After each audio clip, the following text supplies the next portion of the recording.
Hare Krishna. I thank all of you for watching this weekend wisdom series on Bhagavad Gita. We are continuing our discussion on chapter 7. The name of the chapter is Knowledge of the Absolute or Knowledge about God.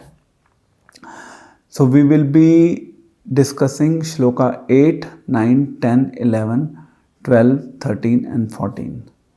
And theme is how to understand about God, how to understand different energies of God, because Lord has so many different energies. So we'll discuss Shloka 8, 9, 10 and 11 all together. All of these shlokas have same theme. So Shloka 8 begins with Rasoham apsu kaunteya prabhasmi shashi suryayo. So there Krishna is telling to Arjuna how he pervades everywhere through his different material and spiritual energies. Because God is not really visible to us directly, but he is visible to us through his energies. Like we say, a cause is known by its effect. So effect is the energies of God, and the real cause behind all those energies is God himself. He doesn't reveal to us directly. He first reveals to us through his energies, like material energies. The material energies, the 5 predominant material energies: earth, water, fire, air and ether. Now these energies we cannot create. It is already being created by Lord himself. So this is first principle. Likewise, there are spiritual energies. Like if I am speaking before you, I have a spiritual spark within me. If I do not have spiritual spark, I cannot speak to you. So my ability to speak is because of the spiritual spark within me. And the spiritual spark originally comes from Krishna, because we all are part and parcel of Krishna. Okay, then Krishna gives different examples in Shloka 8, 9, 10 and 11. He is explaining how he exists in everything. So first he tells, and the taste in the water. So the taste in the water is because of the presence of the energy of Krishna. Then Krishna says, I am the light in the sun and the moon. So we only see the sun and moon, but their light is being supplied by Lord himself. And then third he says that I am Om syllable in the Vedic mantras. So Om, we know it's one of the most powerful sound, and Krishna says I am that sound. And then next Krishna says that I am ability in the man. The strength that we have, that strength comes from God. Then he further says that I am sex life, which is not contrary to the religious principles. And then he further says that I am the fragrance of the earth.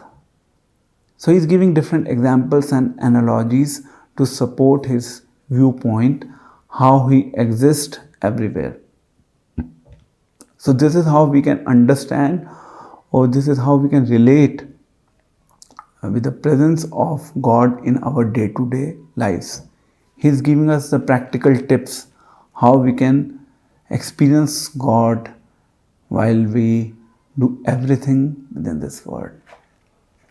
So this is the first principle that we learn from today's discussion. Now let's move to Shloka 12. So in Shloka 12, Krishna says, know that all states of being, be they of goodness, passion or ignorance, are manifested by my energy. I am in one sense everything, but I am independent. I am not under the modes of material nature, for they are on the contrary, are within me. In this shloka, Krishna is telling that now there are different modes of material nature. and everything within this world functions because of these modes of nature. So let's understand the modes of material nature with the help of an example. The three modes: goodness, passion and ignorance. So let's say if we are passing on the road in the night, we are driving a car and it is dark outside and we see something on the road. We get out of the car and we see that there is some kind of rope lying there, and we can have three different possibilities. We think, okay, it is rope. The second possibility is, I'm in doubt. It can be rope, it can be snake. Third possibility, I think that it is snake. When we looked at the rope, we understood it is a rope only. That means mode of goodness, accepting and understanding things as they are. Second situation, when we looked at it, we were confused. Either it is rope or it is snake. That is mode of passion. We are confused. We do not know what is right and what is wrong. Third situation, we understand the rope to be snake and we were wrong. We did not accept the things as they are. It's the same situation. Now we all get trapped with it. Either goodness, passion and ignorance, and there are a lot of permutation and combination that can be built around it. So Krishna is telling that, first of all, although I have created these three modes of material nature, but I do not get contaminated from these modes of material nature. I am always free from them. I am independent. God does not get reaction of any action that he performs. But a living entity is always subject to the reaction of the action that we perform. So this is a big difference. He is free, he is independent. We are not free, we are dependent. But we try to be independent. But ultimately, we cannot be independent. This tendency to be independent is one of the biggest problem that we all have.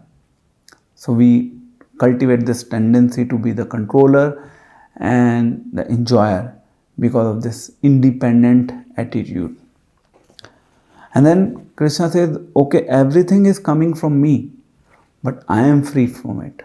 We all must be very clear that everything originates from God, but everything is not God. Everything is an energy of God. This is very important. I am free from Him. I have nothing to do with it. And then he says, I am nirguna. Nirguna means free from all the gunas. Gunas like the goodness, passion and ignorance. It doesn't work on God. He is free from it. So nirgunas basically can be understood with the help of an example. So when we go to the highway, on the highway, when we pass through the toll plaza or the toll tax system, then usually we see there's a big board, and on that big board there are some specific exemptions being provided to some special dignitaries like the Prime Minister of India, the President of India, and there are few other people mentioned there. They are being exempted by the law itself. So likewise, the Lord Himself has created the law for this world, but that law does not apply to Him. He is free from the laws.